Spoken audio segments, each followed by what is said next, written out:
Hello friends, welcome back to our channel How to Cook. இன்னைக்கு நம்ம சேனல்ல என்ன புது ரெசிபி பார்க்க போறோம்னா tacos தான் பார்க்க போறோம். ஸோ tacos வந்து மெக்சிகன்ஸ்ல ரொம்ப ஃபேமஸ். இது வந்து அவங்க ஸ்நாக் ஐட்டம்ஸா சாப்பிடுவாங்க.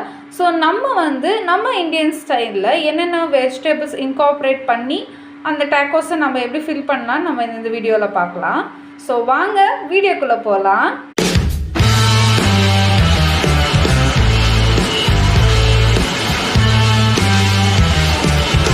ஸோ இப்போ பார்த்தீங்கன்னா நம்ம டேக்கோஸ்க்கு என்னென்ன இன்க்ரீடியன்ட்ஸ்னு பார்த்துக்கலாம். இந்த டேக்கோஸ் செய்யும் போது மெயின் பாயிண்ட் என்னென்னா எல்லா வெஜிடேபிள்ஸுமே நீங்கள் இன்கார்பரேட் பண்ணுற எல்லா வெஜிடேபிள்ஸுமே மேக்ஸிமம் உங்களால் எவ்வளோ க்யூப்ஸாக சின்னதாக அதை வந்து சாப் பண்ண முடியுமோ அவ்வளோ சின்னதாக நீங்கள் சாப் பண்ணி வச்சுக்கோங்க. ஏன்னா இப்போ நம்ம அந்த ஃபில்லிங் பண்ணும்போது அந்த டேக்கோட லேயர் வந்து ரொம்ப தின்னாக இருக்கும். இப்போ நம்ம அந்த லேயரில் இந்த மாதிரி பெரிய பெரிய வெஜிடபிள்ஸ் நம்ம ஆட் பண்ணும்போது என்னென்னா அந்த ஃபில்லிங்ஸ் எல்லாம் வெளியே வந்துடும், நல்லா இருக்காது. ஸோ நான் இதுக்கு வந்து என்னென்ன இன்க்ரீடியன்ட்ஸ் எடுத்துக்கிறேன்னு காமிக்கிறேன். மேக்ஸிமம் சின்னதாக சாப் பண்ணிக்கோங்க. ஸோ இப்போ பார்த்திங்கன்னா நான் ஒரு 3 வெங்காயம் எடுத்திருக்கேன், அப்புறம் 2 தக்காளி எடுத்திருக்கேன், அப்புறம் ஒரு பவுல் ஃபுல் ஆஃப் மஷ்ரூம்ஸ் வந்து நான் சின்னதாக சாப் பண்ணியிருக்கேன். இது வந்து ஒரு 6 மஷ்ரூம்ஸு.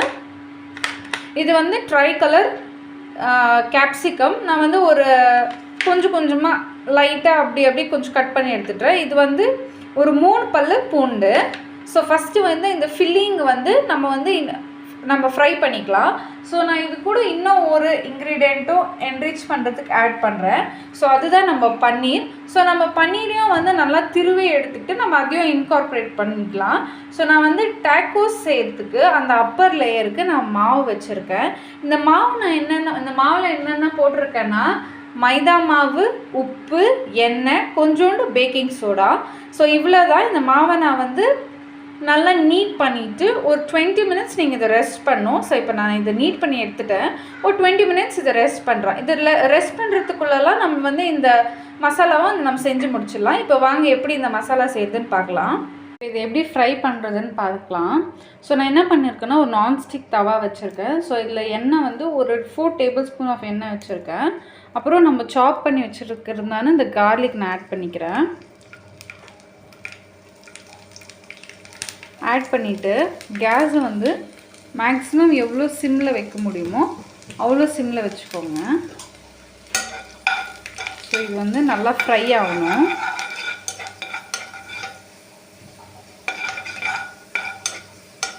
ஸோ இந்த கார்லிக் வந்து இந்த பூண்டு வந்து ஓரளவுக்கு நல்லா இந்த கோல்டன் கலரில் திரும்பினோடனே நெக்ஸ்ட் நம்ம ஆனியன் ஆட் பண்ணிக்கலாம்.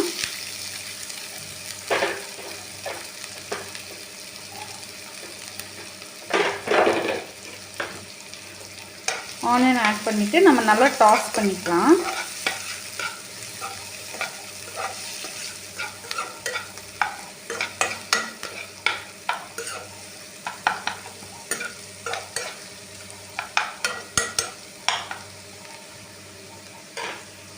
இப்போ பாருங்கள் ஓரளவுக்கு இந்த ஆனியன் வந்து நல்லா குக் ஆகிருக்கு. நான் வந்து கேஸை வந்து ரொம்ப ஸ்லிம் ஃப்ளேமில் வச்சுருக்கேன். ஸோ அதனால் இது குக் ஆக கொஞ்சம் டைம் ஆகுது. பட் இந்த ஹாஃப் குக்கிங் ஸ்டேஜில் நம்ம என்ன ஆட் பண்ண போகிறோன்னா நான் வந்து நெக்ஸ்ட்டு டொமேட்டோ ஆட் பண்ணிக்கிறேன்.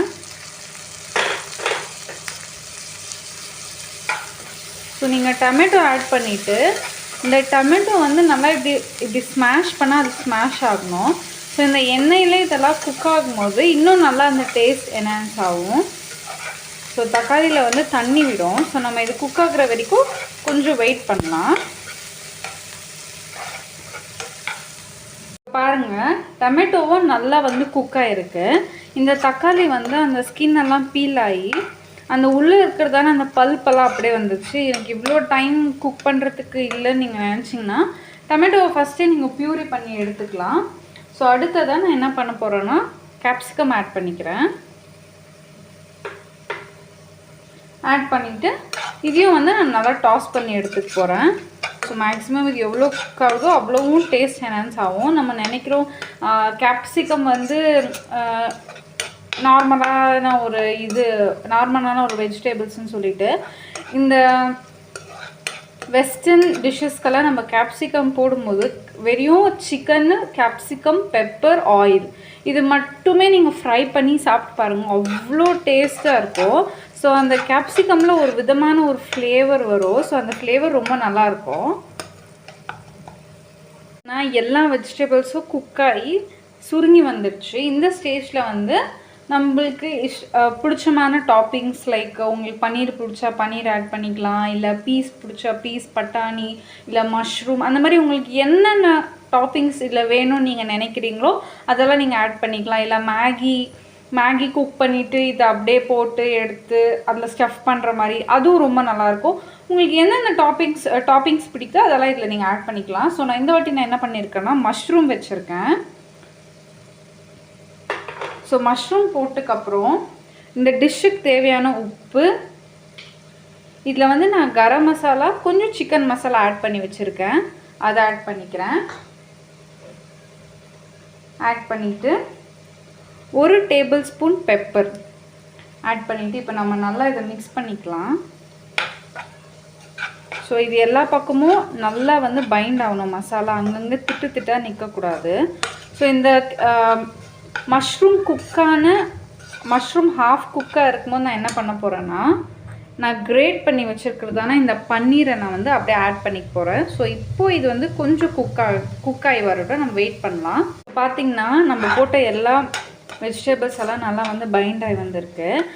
இப்போ வந்து மஷ்ரூம் வந்து ஹாஃப் குக் ஆகிடுச்சு. நான் இந்த ஸ்டேஜில் என்ன பண்ண போகிறேன்னா நான் வந்து இந்த பன்னீரை வந்து நான் கிரேட் பண்ணி வச்சுருக்கேன், அந்த பன்னீர் இதில் ஆட் பண்ணிக்கிறேன். ஆட் பண்ணிவிட்டு நம்ம வந்து ஒரு 10 to 5 minutes இதை வந்து நம்ம க்ளோஸ் பண்ணி குக் பண்ணலாம். குக் பண்ணால் இது ரெடி ஆகிடும். நம்ம வந்து ஸ்டஃபிங் பண்ணலாம், அவ்வளோதாங்க. நான் வந்து பன்னீர் போட்டு ஒரு 3 minutes ஆச்சு. ஸோ நான் இது வந்து ஒரு லெட்டு போட்டு க்ளோஸ் பண்ணி வச்சுருந்தேன். ஸோ பன்னீரெல்லாம் நல்லா குக்காகி வந்திருக்கு. இங்கே பாருங்கள், அவ்வளோ நல்லா குக்காகி வந்திருக்கு.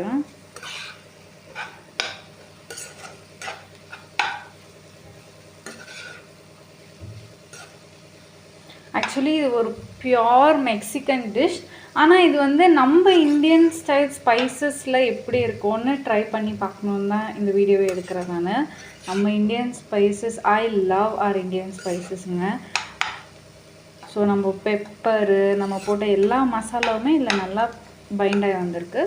ஸோ இது அவ்வளோதான், இந்த ஸ்டஃபிங் அவ்வளோதான். நம்ம இது வந்து இந்த ஸ்டஃபிங்கை வந்து இது கூலாக விட்டுட்டு நம்ம நெக்ஸ்ட் வந்து அந்த டாக்கோஸ் லேயர் நம்ம ரெடி பண்ணலாம். இப்போ பார்த்திங்கன்னா நம்ம ஸ்டஃபிங் எல்லாம் ரெடி ஆகிடுச்சு. நெக்ஸ்ட்டு வந்து நம்ம டாக்கோஸ் தேவையான லேயர் எடுத்துக்கலாம். இப்போ நான் வந்து இதை வந்து உருட்டிக்கு போகிறேன், நல்லா தின் லேயரை உருட்டிக்கு போகிறேன்.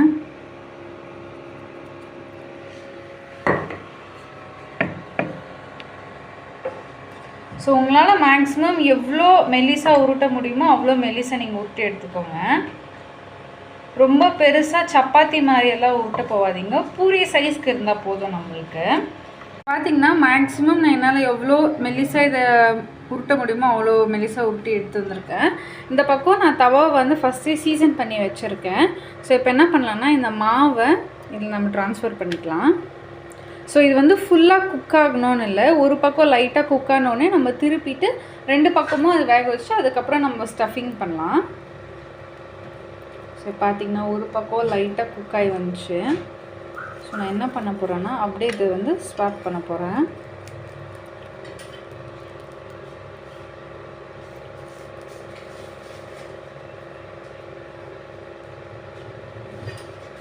நார்மலாக நம்ம ஃபுல்காக செய்கிற மாதிரி ஒரு பக்கம் வந்து நல்லா குக் ஆனால் போதும். ஸோ இந்த பக்கம் வந்து நல்லா ஆல்மோஸ்ட் நல்லா குக் ஆகிடுச்சு. ஸோ நம்ம வந்து இது இன்னர் பார்ட்டுக்கு வச்சுக்கலாம். ஸோ இது வந்து ஒரு 50% தான் குக் ஆகிருக்கு. ஸோ இது வந்து நான் அவுட்டர் பார்ட்டுக்கு வச்சுக்க போகிறேன். ஸோ அந்த பக்கம் வந்து மேக்ஸிமம் ஒரு 75% குக் ஆகிருக்கு. ஸோ நான் வந்து அதை இன்னர் பார்ட்டுக்கு வச்சுக்க போகிறேன். ஏன்னா நம்ம மாவை அப்படியே வந்து ஸ்டஃபிங் பண்ணோன்னா உள்ளே வந்து மாவு வேகாமே இருக்கும். ஸோ அது வந்து அவ்வளோ நல்லதில்லை. ஸோ வந்து இந்த பக்கம் வெந்தாச்சு இல்லைங்களா. ஸோ நான் இது வந்து இன்னர் பார்ட்டுக்கு வச்சுக்கிறேன். ஸோ இந்த மாதிரி இருக்கிற மிச்சம் மாவெல்லாம் நம்ம தவாவில் போட்டு எடுத்துக்கலாம். ஸோ இதை நம்ம வந்து எடுத்து வேறு ஒரு பிளேட்டுக்கு ட்ரான்ஸ்ஃபர் பண்ணிடலாம். இப்போ பார்த்தீங்கன்னா மாவெல்லாம் நம்ம வந்து நல்லா வந்து வேக வச்சு எடுத்துருக்கோம். ஸோ எந்த பக்கம் வந்து நிறைய வெந்திருக்கோ அது வந்து உள்ளோம், ஸோ எந்த பக்கம் வந்து ஒரு 50% வெந்திருக்கோ அது வந்து நம்ம வெளியே வச்சுக்கலாம். ஸோ நம்ம வந்து பாருங்கள் எவ்வளோ சாஃப்டாக இருக்குது, இந்த அளவுக்கு சாஃப்டாக இருக்கணுங்க. இந்த பாருங்கள் எவ்வளோ சாஃப்டாக இருக்குது, இந்த அளவுக்கு சாஃப்டாக இருக்கணும். ஸோ நம்ம வந்து ஒன்றா இப்போ நம்ம ஸ்டஃபிங் பண்ணி எடுத்துக்கலாம். ஸோ ஃபஸ்ட்டு என்ன பண்ண போகிறோன்னா இந்த டாக்கோ லேயர் நம்ம ஒன்று செட் பண்ணிக்க போகிறோம். ஸோ இந்த பக்கம் வந்து 75% வெந்திருக்கு. ஸோ இது உள்ளும் இது வெளியே. ஸோ நான் என்ன பண்ண போகிறேன்னா எல்லாமே ஒன் சைடு, இது வந்து மொசரல்லா சீஸு, ஒன் சைடு இதை நீங்கள் இப்படி வச்சுட்டு நம்மக்கிட்ட இருக்கிறதான நம்ம செஞ்சு வச்சுருக்கிறதான இந்த வெஜ்ஜீஸ், ஸோ இது வந்து நம்ம வந்து நல்லா வந்து இப்படி அலைன் பண்ணிவிட்டு என்ன பண்ண போகிறோன்னா மறுபடியும் இந்த சீஸை வந்து இது மாதிரி நம்ம ஆட் பண்ண போகிறோம். ஆட் பண்ணிவிட்டு ஸோ இப்படி ஒரு பக்கமாக நீங்கள் அலைன் பண்ணிவிட்டு இப்படி செட் பண்ணிவிடுங்க. செட் பண்ணிவிட்டு இதை வந்து க்ளோஸ் பண்ணி நல்லா ப்ரெஸ் பண்ணி விடுங்க. ஸோ ஒரு பக்கமாக நல்லா ப்ரெஸ் பண்ணி நீங்கள் எடுத்துகிட்டு அப்படியே வந்து தவாவில் ட்ரான்ஸ்ஃபர் பண்ணிவிடுங்க. ட்ரான்ஸ்ஃபர் பண்ணிவிட்டு இது குக் ஆகட்டும், வெயிட் பண்ணலாம்.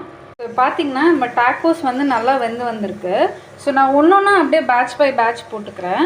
ஸோ இது வந்து ஸ்டிக்கான மெயின் ரீசன் வந்து இந்த மிக்ஸ் தான். ஸோ நான் இதில் என்ன பண்ணியிருக்கேன்னா மைதா மாவும் நார்மலாக நம்ம தண்ணியை ஊற்றி ஒரு பேஸ்ட் மாதிரி பண்ணிவிட்டு இந்த சப்பாத்தியோட ஓரத்தில் நீங்கள் இப்படி ஃபோல்ட் பண்ணும்போது இந்த சப்பாத்தியோட ஓரத்தில் நீங்கள் வச்சுட்டு ஸ்டஃப் பண்ணிங்கன்னா அது வந்து ஒட்டாமல் வந்துடும். ஸோ நான் மிச்சம் இருக்கிறத பேட்ச் பை பேட்ச் எடுத்துடுறேன். பார்த்திங்கன்னா நம்ம ஒவ்வொரு டாக்கோஸுமே அவ்வளோ நல்லா வந்திருக்கு. ஸோ நான் நிறையா ஃபில்லிங்ஸ் வச்சுருக்கேன். ஸோ இது பாருங்கள், இது உள்ள சீஸு. ஸோ அவ்வளோ நல்லா அந்த சீஸ் எல்லாம் உள்ளே நல்லா மெல்ட் ஆகி நல்லா பைண்ட் ஆகி வந்திருக்கு. ஸோ உங்களுக்கு பிடிச்ச மாதிரி எந்த வெஜ்ஜீஸ் வேணால் நீங்கள் ஆட் பண்ணிக்கலாம். ஸோ பசங்களுக்கு வந்து இந்த மாதிரி செஞ்சு தரும்போது அவங்க விரும்பி சாப்பிடுவாங்க.